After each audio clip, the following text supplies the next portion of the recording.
A ex-prefeita Ivone Barufaldi deixou a equipe toda nomeada e agora coube a essa atual gestão as exonerações. Mas esse não é o caso agora. O caso agora são as finanças municipais, especialmente com relação ao salário dos servidores, que é uma questão da administração, mas é tangente à Fazenda, e também esse início de ano, que nós temos uma série de situações que passam diretamente pela Secretaria da Fazenda, que é ajustar, né, essa espinha dorsal de 2017. Né? Secretário, bom dia, seja bem-vindo. Obrigado por sua gentileza de nos atender. Ontem aqui no Contraponto falou-se sobre a questão salarial. Qual foi a mágica que se fez para se resolver essa questão de salários, que até eu disse ontem e vou repetir hoje, está dentro do prazo, né? O servidor tem que entender que até o 5º dia útil é o dia de pagamento para todo mundo. Como tem uma prática de se pagar até o último dia do mês, as pessoas já falam que está atrasado e não está, até sexta-feira é prazo de pagamento. Mas qual foi a solução que se deu para esse caso? Bom dia a todos que nos ouvem. É um prazer estar aqui e ajudar a esclarecer algumas coisas e falar um pouquinho sobre esse ano que se inicia, essa gestão que se inicia, né? Então, eu fiquei muito honrado e, ao mesmo tempo, com o peso, a consciência da responsabilidade do que eu estou assumindo. Então, mas em relação ao pagamento, não houve mágica nenhuma. O que nós tivemos aí no final do ano, nos últimos dias, ou praticamente a última quinzena do ano passado, foi um ingresso de vários recursos que até então nós não estávamos computando, nós estávamos contando com eles. Como é o caso do Refis, por exemplo. Né? O Refis deu um resultado muito positivo. A ex-prefeita falou em torno de 7 a 8 milhões, foi isso mesmo? Exatamente, isso mesmo, na casa dos 8 milhões. Não. Então, isso de bruto, né? Então, mas era um recurso que até então nós não tínhamos, não dispunhamos no orçamento. E, da mesma forma, a repatriação, né? Dos valores. Por duas ocasiões, tivemos o ingresso de recursos vindos da União, daquele recurso que estava depositado no exterior, em contas no exterior, e que foram repatriados. Então, nós tivemos, num primeiro momento, um ingresso de 6 milhões de reais, e agora, mais para o final do ano, mais 4 milhões, que é aquele ajuste... da repatriação? Da repatriação, exatamente. Então, esse segundo momento foi o recurso oriundo de juros, multa, que foi uma medida que o governo editou posteriormente por conta da choradeira dos municípios do Estado. Então, tudo isso não estava... Choradeira justa, né? Justa, claro que sim. Né? E os municípios estão todos com sérias dificuldades.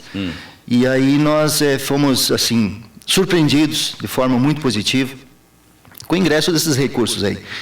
Mas acontece que até o final do ano nós não tínhamos processado tudo isso ainda, né? Porque existe todo aquele trâmite de separar uma fatia para a educação, para a saúde, o próprio processamento, o ingresso em si, a questão burocrática disso. Então, isso não havia sido concluído. Então, o que se fez? Houve o empenho da Folha como um todo, né? Porque tem que, a lei assim exige, né? É questão de competência. Então, foi empenhado dentro do período que devia ter sido empenhado, ou seja, dezembro, mas o pagamento, como se frisou no início, ele tem um prazo mais longo, até o 5º dia útil do mês subsequente. Então, foi feito um pagamento, primeiro, uma parcela, né, aquilo que havia disponibilidade, que já se tinha a certeza de que aqueles recursos estavam, embora eles estivessem depositados lá no banco, nós não tínhamos aquela definição burocrática, questão legal.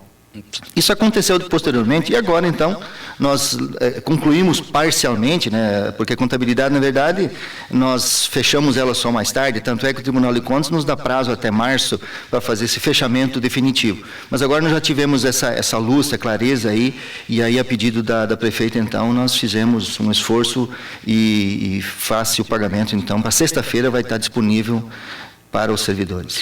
Secretário, nós assistimos no final do ano passado, inclusive no final da legislatura, a votação de mudanças no Código Tributário Municipal. Que peso positivo isso terá no caixa da Prefeitura? Eu lembro, por exemplo, nós tivemos uma alteração com relação ao ISS sobre mão de obra em construção, nós tivemos uma alteração nós tivemos mudanças também com relação ao IPTU, né, quem não pagar à vista, isso já era anterior, vai perder aquele desconto tradicional que é oferecido.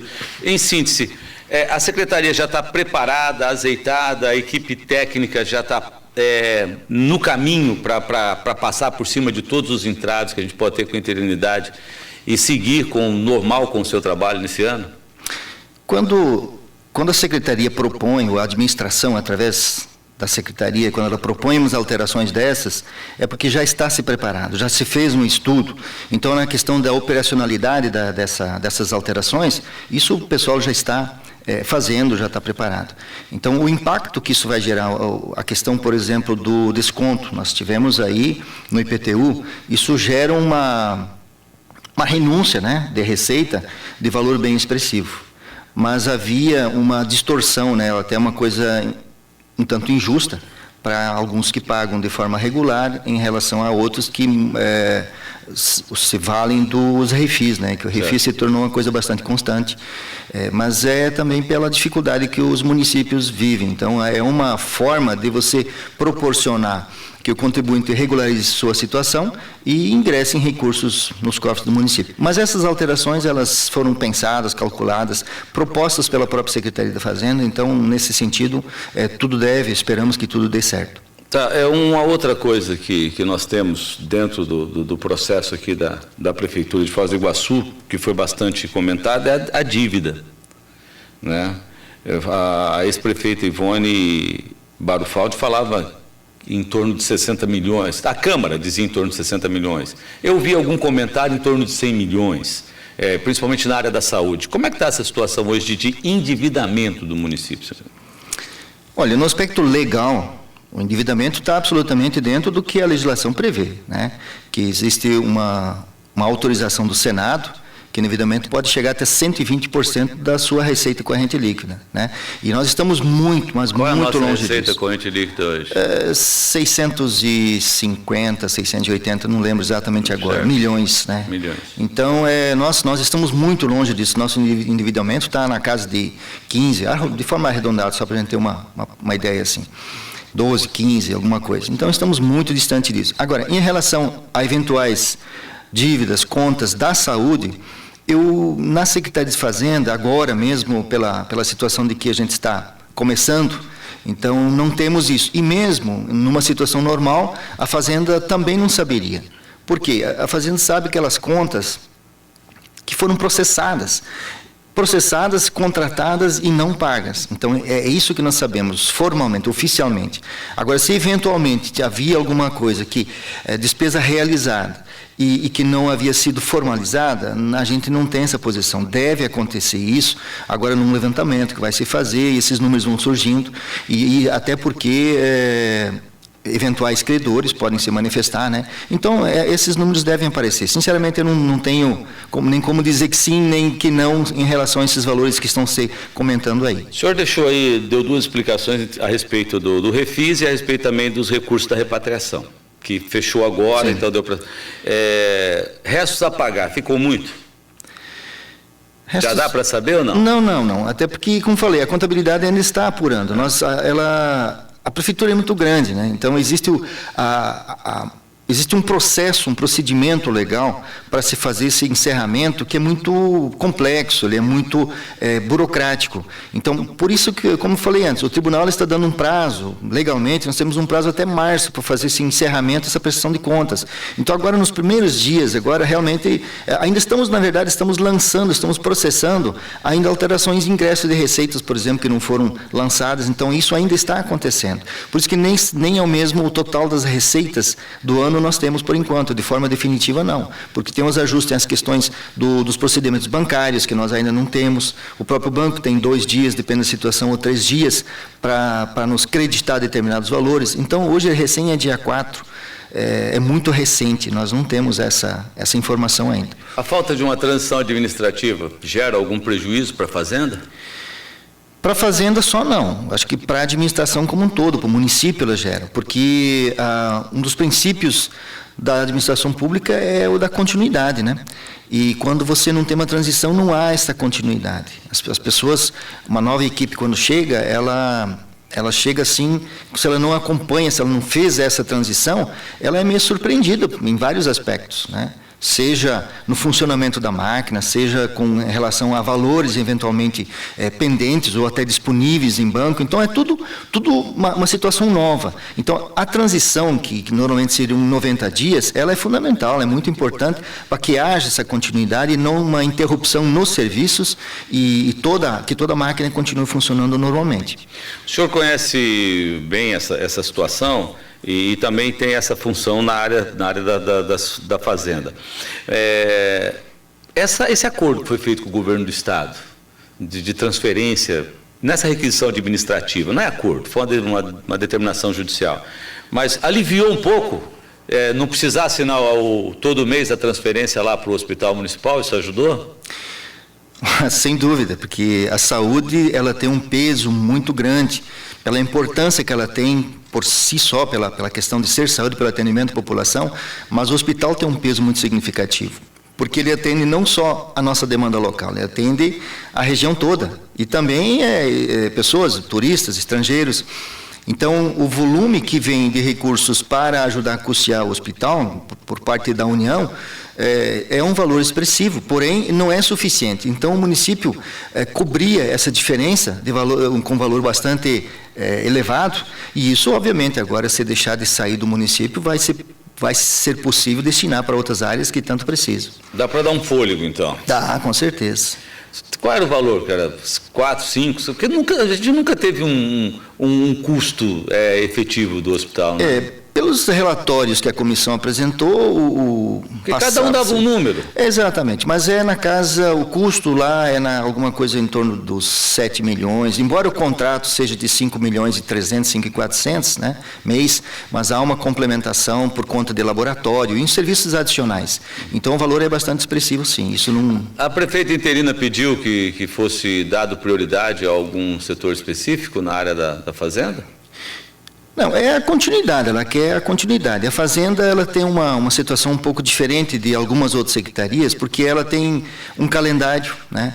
Um calendário fiscal, ela tem prazos a cumprir, então, e ali são servidores, na sua totalidade, são servidores de carreira, então todo mundo já conhece, então essa continuidade é normal. Agora, o que está se fazendo é levantar questões pontuais, em termos, por exemplo, de priorizar, como é o caso agora que nós falamos no início, do pagamento da folha. Então, coisas assim, para a gente atender eventuais pendências dentro daquela possibilidade que a gente tem, nesse sentido. Mas nada assim, até o momento não tem nada assim de totalmente novo, olha, vamos priorizar isso ou aquilo. Então, está se conversando ainda, e essa é muito recente também, né? Esse é o terceiro dia hoje, então não deu nem tempo ainda de fazer. A gente teve reunião, inclusive, ontem, mas sobre situações que afetam não só a fazenda. E é o terceiro dia mesmo, né? Porque a decisão foi tomada no dia 1º, até dia 1º ninguém sabia quem assumiria a prefeitura no dia 2, né? Claro, claro. Já tem prazo para o IPTU ou não? Porque todo ano vem março, depois vem abril. Você já tem previsão ou não? Tem uma questão aí há sim um planejamento, mas existe uma questão nova agora, que é um cadastramento dos bancos, que é uma resolução do Banco Central, que vai mudar agora. Então, os bancos estão se cadastrando para receber, de modo que a gente possa pagar o IPTU em qualquer banco. Então, isso financeiramente, o custo operacional disso para o município reduz, porque antes era por boleto, e os boletos, a partir de agora, teriam que ser registrados. Isso tem um custo cada boleto. E se eventualmente se perder um boleto desse por alguma razão, rasurou, ou enfim, não pagou, é um custo que nós temos. Isso, quando se considera que são mais de uma centena de milhares de residências, de registros, isso aí é muito expressivo, pode se tornar um prejuízo para o município. Agora não, agora vai ser um custo, vai ser mais célere e dá oportunidade, são várias opções de se fazer o pagamento. Internet, banco 24 horas, e em qualquer banco, pode se pagar em qualquer banco. Desculpa, eu não entendi essa questão do custo. Hoje o boleto tem um custo. Sim. Então, esse cadastramento do banco, os bancos oferecem uma condição diferenciada para o recebimento? Como é? É porque da forma que passaria a ser agora, ou vai passar a ser, para quem não fizer essa opção, ele precisa, cada boleto desses, ele tem um registro no banco, né? E ele tem uma numeração, esse registro, então, aquele boleto é um único. É igual o selo de cartório, vamos chamar assim. Poderia-se dizer que sim. Então, no momento que você inutiliza um desses boletos, é um prejuízo que o município teria, né? E isso acontece muito, às vezes, porque alguém emite um boleto desse com o propósito de fazer o pagamento e, por uma razão ou outra, acaba não fazendo o pagamento, entende? Então, desta forma como está agora, não, porque os bancos habilitados, me parece que nós devemos fechar com pelo menos 5 bancos aí que estão se cadastrando. Então, isso muda essa sistemática, porque daí você consegue emitir esse boleto via internet, pagar por internet, agiliza o processo e, em termos de custo, também ele dá uma reduzida, uma diferença e elimina esse problema desse custo de registro do boleto. Você pode eliminar o envio do carnê? Hoje isso já é possível. Já é possível, quem quiser emitir pela internet pode emitir. Mas a prefeitura envia de qualquer maneira. Sim, porque é uma questão assim, precisamos dar possibilidade de que todos, independente de quem tem acesso à internet ou quem não esteja familiarizado com a internet, que ele receba o seu carnê e que possa fazer o pagamento.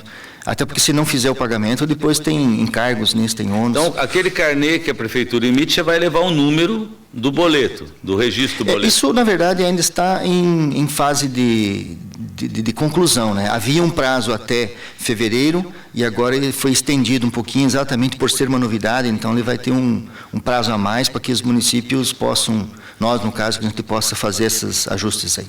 Ok, então, secretário, obrigado por sua presença aqui, obrigado por aceitar nosso convite, bom trabalho. Obrigado, agradeço a oportunidade e estamos à disposição para qualquer esclarecimento mais. 7h51, vem aí a Academia Empresarial. A partir de agora, a Rádio Cultura apresenta Academia Empresarial, um exercício diário